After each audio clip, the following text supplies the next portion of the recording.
नमस्कार बंधुरा केमन आछो तोमरा सबाई आशा करी तोमरा सबाई खूब भालो आछो। आज आमी तोमादेर साथे दुटो इलिश माछेर रेसिपि शेयर करब।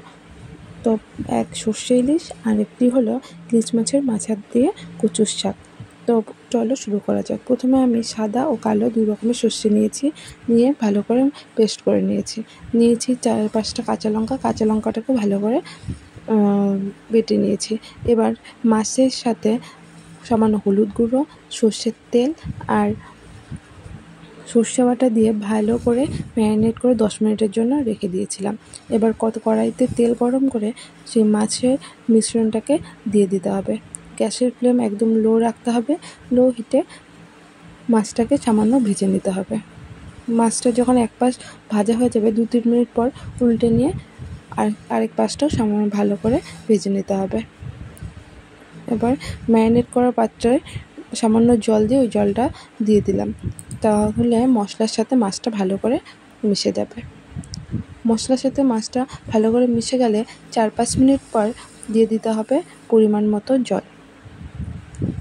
এবার এর মধ্যে দিয়ে দেব স্বাদ মতো নুন।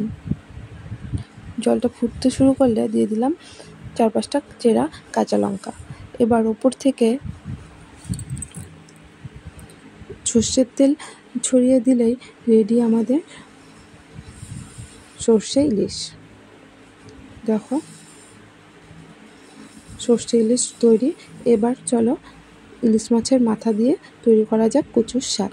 তো প্রথমে আমি মাথাটাকে ভালো করে ভেজে নিয়েছি।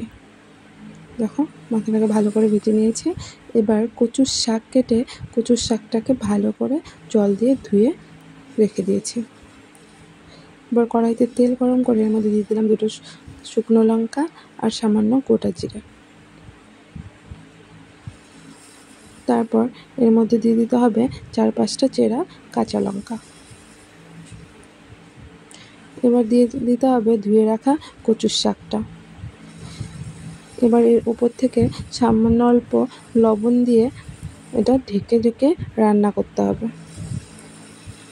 দেখো 5 মিনিট পর ঢাকনা খুলে দিয়ে দিলাম হলুদ গুঁড়ো।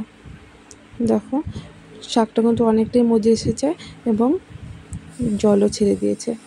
এবার এর মধ্যে দিয়ে দিলাম ইলিশ মাছের মাথাটা। ওর মাথার সাথে শাকটা ভালো করে মিশিয়ে নিতে হবে। ভালো করে মিশিয়ে নিচ্ছি। এটা ততক্ষণ রান্না করতে হবে যতক্ষণ না জলটা ভালো করে শুকিয়ে যায়।